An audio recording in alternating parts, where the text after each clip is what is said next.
Bonjour à tous et bienvenue sur ma page Drone Technologie Engineering. Alors dans cette nouvelle vidéo, nous allons faire rapidement la revue d'un nouveau drone. Bon, en fait, il est nouveau parce que c'est ma première fois de l'avoir, mais en fait, c'est un drone qui est sorti depuis. C'est un drone de la marque DJI qui est sorti depuis août 2018. Alors, il s'agit du Mavic 2 Pro. Donc, on va rapidement déballer ce paquet. Nous allons voir ce qu'il y a dans le contenu. Donc dans cette vidéo, nous allons rapidement parcourir les spécificités de ce drone et si en moyen, nous allons faire un fly test. Donc on se voit tout juste derrière le générique pour la suite de la vidéo.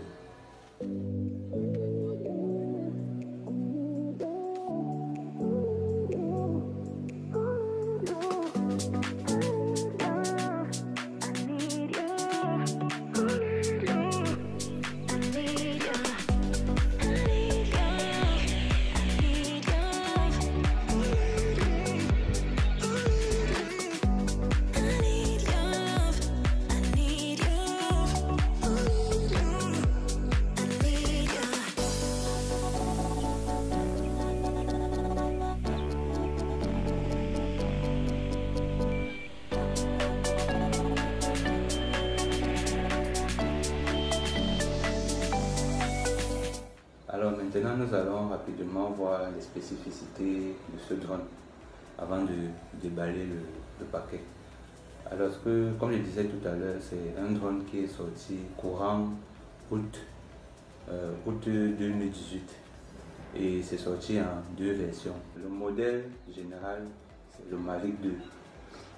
Par exemple, là, nous sommes sur le site de DJI qui est le fabricant de ce drone et on voit que ils ont lancé deux types de drones en même temps représentant le modèle Mavic 2. Il s'agit du modèle Mavic 2 Pro et le modèle Mavic 2 Zoom. Nous allons nous intéresser plus particulièrement au modèle Mavic 2 Pro. Maintenant, nous allons rapidement parcourir les caractéristiques de ce drone. Alors, c'est un drone qui pèse 900 grammes. Il a une autonomie annoncée de 31 minutes. C'est un quadricoptère, c'est-à-dire qu'il a 4 moteurs. La capacité de la batterie est de 3850 mAh. Alors ce drone peut atteindre une altitude maximale de 6 km. Sa vitesse maximale est de 72 km/h. Dans la liaison entre le drone et la radiocommande, c'est une liaison radio. La résolution du capteur est de 20 millions de pixels et la résolution vidéo c'est la 4K, mais il y a d'autres déclinaisons, c'est-à-dire la 2,7K, la 1080p. Alors la caméra c'est une nacelle qui est en fait stabilisée sur 3 axes et elle ne peut pas être changée. La portée du signal est de 5 km. Et le format des photos c'est du RAW, mais il y a aussi du JPEG, une carte mémoire. Mais à l'intérieur du drone, il y a une mémoire de 8 Go. Donc on peut déjà stocker des photos et des vidéos dans le drone sans mettre une carte micro SD. Alors c'est un drone qui a une détection d'obstacles omnidirectionnels sur tous les côtés, en haut, en bas, à gauche et à droite.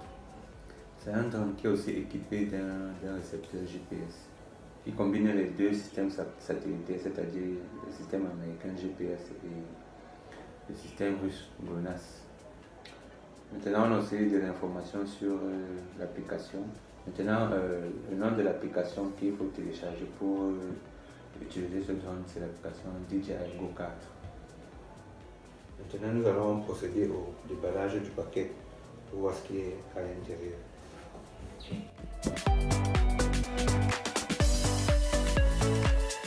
Donc voilà le paquet ouvert. Qu'est-ce qu'on a à l'intérieur? Je vais d'abord retirer l'appareil en lui-même.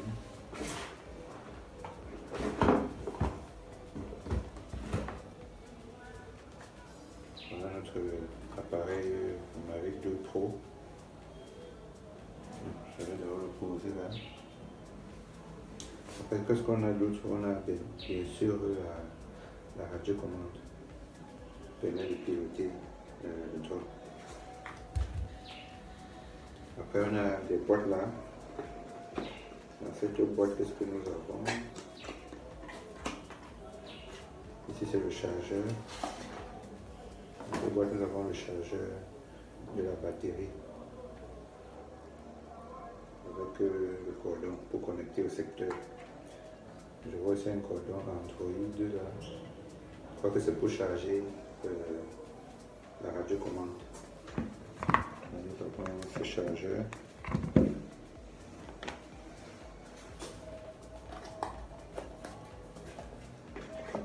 Dans cette autre boîte, qu'est-ce que nous avons? Nous allons ouvrir pour voir. Donc, ce sont des cordons. Un cordon type C et USB. On a les micro-cordons pour les différents types de téléphones. Type C, Lightning pour l'iPhone. Je crois qu'ici ça doit être Android. Donc là nous avons le joystick. Ce sont les joysticks.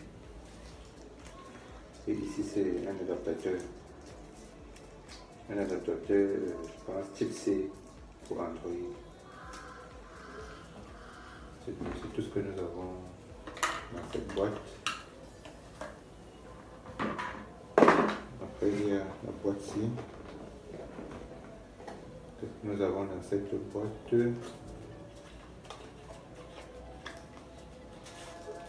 Nous avons les hélices. Une paire, deux paires, trois paires d'hélices. Nous avons trois paires d'hélices. Il y a déjà deux paires que nous avons qu'on monte sur le drone et il y a une autre paire de rechange.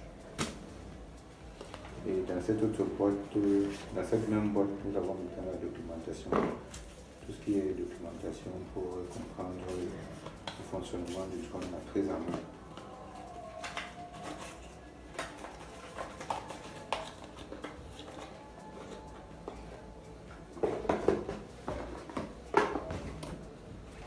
Maintenant, nous allons déplier le drone.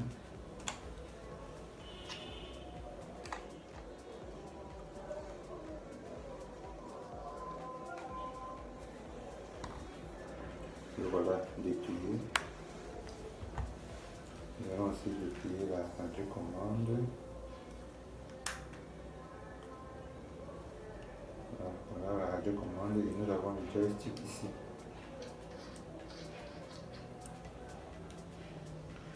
Nous avons le joystick ici là. Là nous avons une sortie USB. Je ne sais pas trop pourquoi. Ici à l'arrière, nous avons des boutons qui peuvent être paramétrables pour des fonctions bien précises. Et là, au-dessus, nous avons la molette pour l'inclinaison de la caméra. Ici, c'est la molette pour faire varier l'entrée de la lumière dans la caméra. Nous avons le bouton pour prendre une photo. Le bouton pour déclencher l'enregistrement vidéo. Nous avons les antennes. Sur la face principale, nous avons deux joysticks. Nous avons un bouton de pause. Ici, nous avons le bouton pour démarrer, pour allumer la radiocommande. Ici, c'est le bouton pour atterrir ou bien pour faire le retour à la maison. Nous avons notre bouton là, je ne sais pas trop à quoi ça sert. Ça doit être pour changer les modes de rôle, peut-être, je ne sais pas trop. Je n'ai pas encore essayé.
Maintenant, je vais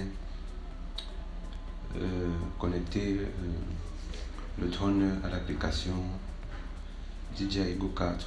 Nous avons vu que c'est l'application qui permet de piloter ce drone, d'avoir le retour vidéo, d'accéder à certaines fonctionnalités. Donc j'ai déjà monté mon téléphone sur la radiocommande. Je vais déplier les antennes.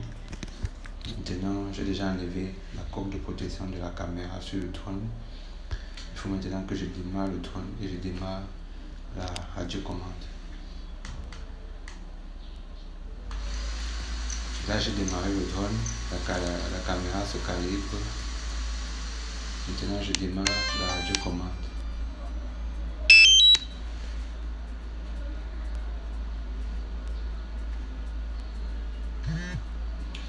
Voilà, la radiocommande est démarrée. Maintenant, je peux entrer dans l'application DJI Go 4. Voilà, nous avons directement accès à l'interface de l'application, mais avant ça, l'application nous propose d'avoir le statut général de l'appareil. Donc c'est cet endroit où on vérifie s'il y a un problème ou pas, si le compas est bien calibré, si l'IMU est bien calibré. Donc c'est aussi à cet endroit qu'on vérifie si le firmware est à jour. Le firmware, c'est le logiciel du drone. Si les capteurs optiques fonctionnent bien, et il y a plein d'autres paramètres là que ça vérifie. Par exemple, là on voit que il indique qu'il n'y a pas de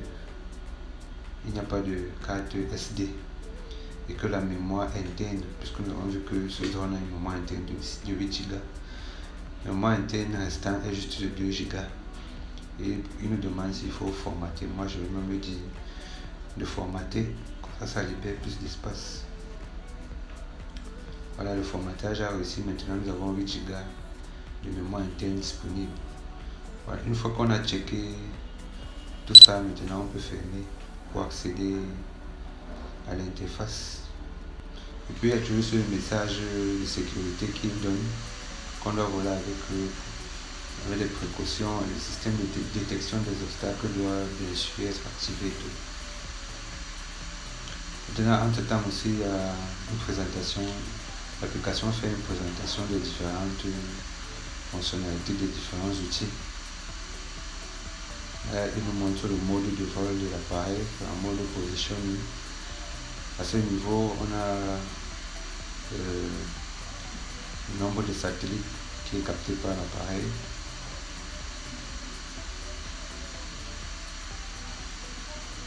Avec les 3 boutons, on peut consulter les paramètres généraux de l'appareil.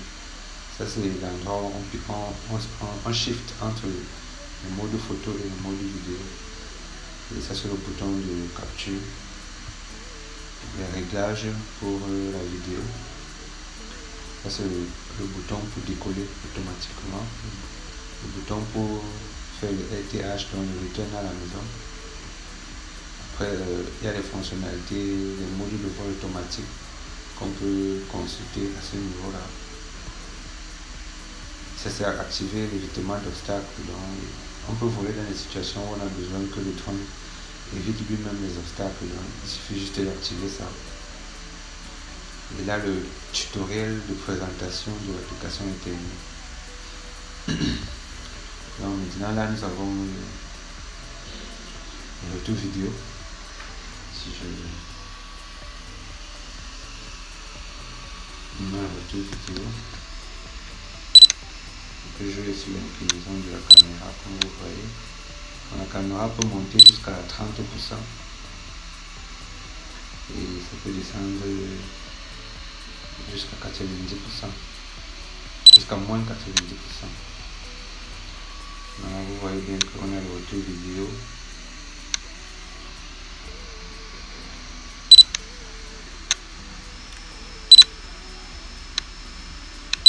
Donc c'est ça, de façon générale, l'application de contrôle de ce drone. Ici, ça c'est la carte où on voit la position du drone et du pilote aussi. Alors, tout à l'heure, l'application nous montrait que ici sur les 3 boutons, on accède aux paramètres généraux de l'application du drone. Donc, c'est un peu ça ici sur le paramètre du contrôleur principal. Bon, ici, ce qui m'intéresse le plus, c'est l'altitude du RTH, le retour à la maison que je vais mettre à 60 mètres. Ça, c'est pour éviter des obstacles qui seraient sur son chemin de retour. Donc, je mets une hauteur un peu élevée. Bon, je ne vole pas en mode débutant. Pour l'altitude de vol maximale, je vais mettre bon, je vais laisser à 120. Je vais laisser à 120. La distance de vol max, je laisse à 400 comme ils ont, c'est pas grave. Il y a des choses que je peux changer à tout moment. Après, on a les paramètres de navigation. Bon, là, vraiment, il n'y a pas grand chose qui m'intéresse là. Réglage et contrôle de la radiocommande. Même ici, il n'y a pas vraiment grand chose. Moi, je laisse tout par défaut. Paramètres de transmission d'image. Bon, c'est pas intéressant pour moi. Ici, c'est les informations sur l'état de la batterie. Ce qui est aussi intéressant ici, c'est de pouvoir voir le nombre de charges qu'il a effectué sur mon corps. Une charge. Et c'est aussi important de vérifier qu'au niveau des cellules, les valeurs de voltage soient les mêmes au niveau de toutes les cellules. On en a 4-3 partout, donc c'est important que ces valeurs soient les mêmes. Ça assure le bon fonctionnement de la batterie et donc du drone.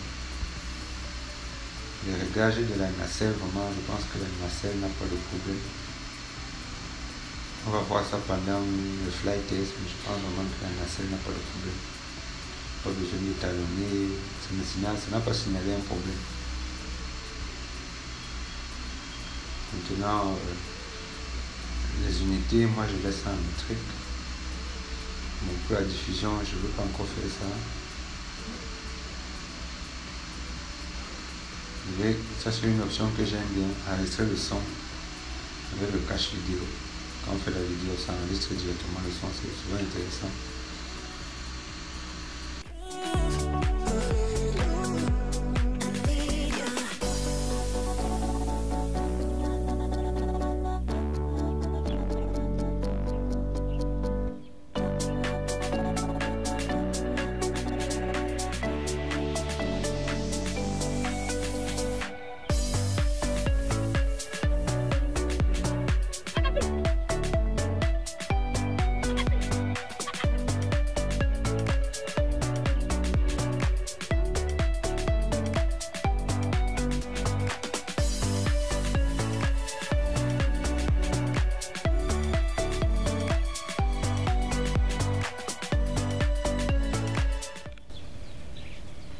Et maintenant je peux décoller.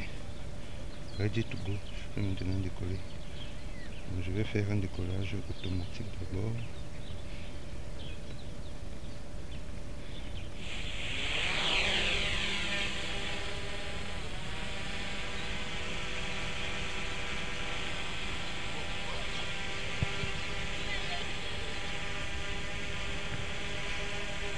Là, on capte 17 satellites.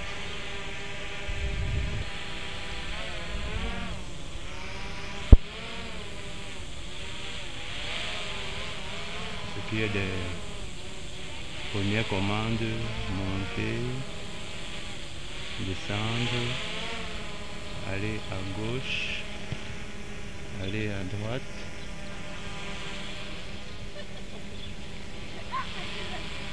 Avancer, rentrer, prendre de l'altitude, descendre, tourner sur soi-même,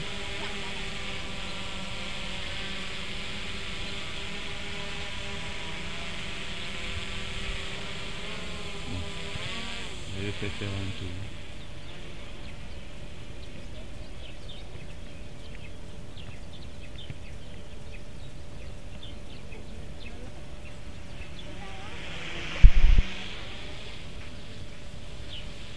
c'est très réactif. Les commandes répondent énormément. Si on ne fait pas attention, on peut aller le cogner quelque part.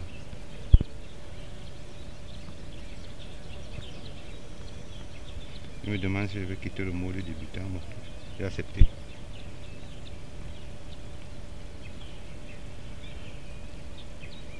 Il va très vite.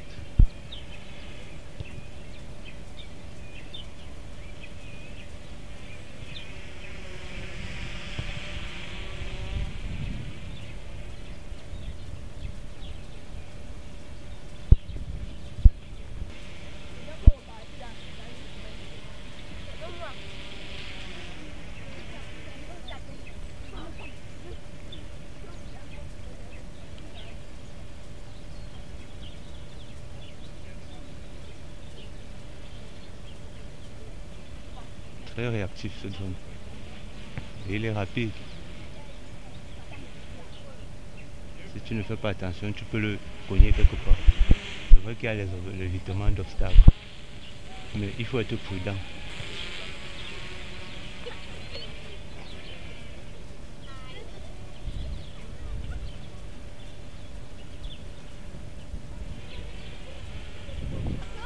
Là, je vais un peu lancer l'enregistrement vidéo. On peut faire une vidéo, quelques vidéos. Paysage.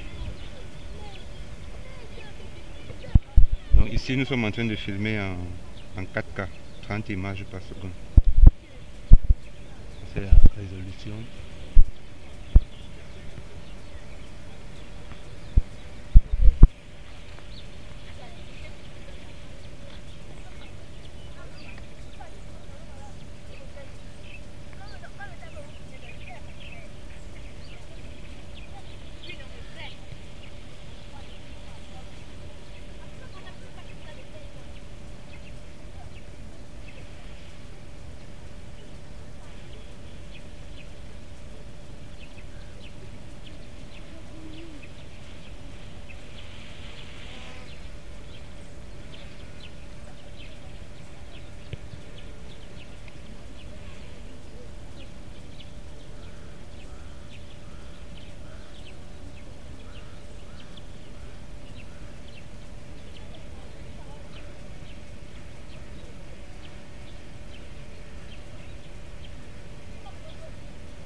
Moi je pense que côté réactivité, côté commande, il n'y a pas de problème. Ça répond très bien. Maintenant je vais essayer les différents modes de vol. Peut-être le faire d'abord atterrir et faire un décollage manuel cette fois.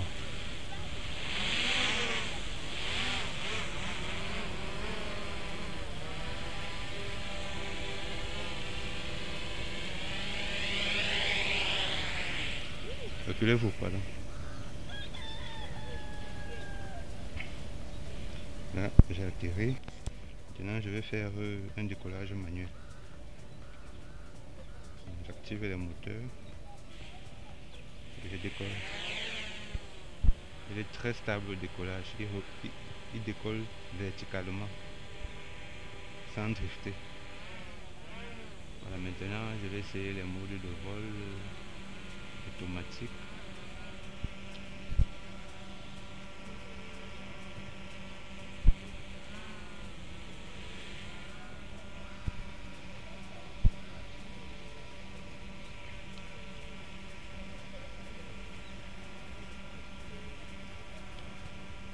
Voilà, bon.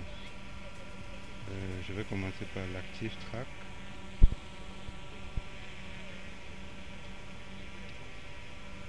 L'active track, c'est qu'il suit une cible qu'on aura définie à l'avance.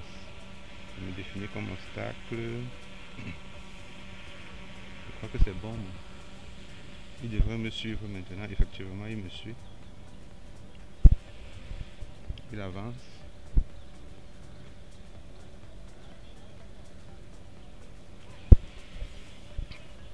Il me suit sans problème.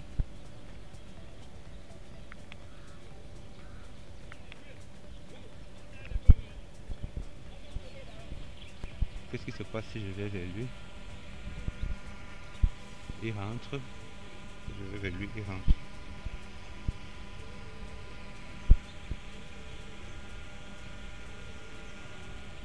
En train de rentrer. Donc cette fonction marche bien, il n'y a pas de problème.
Thank you.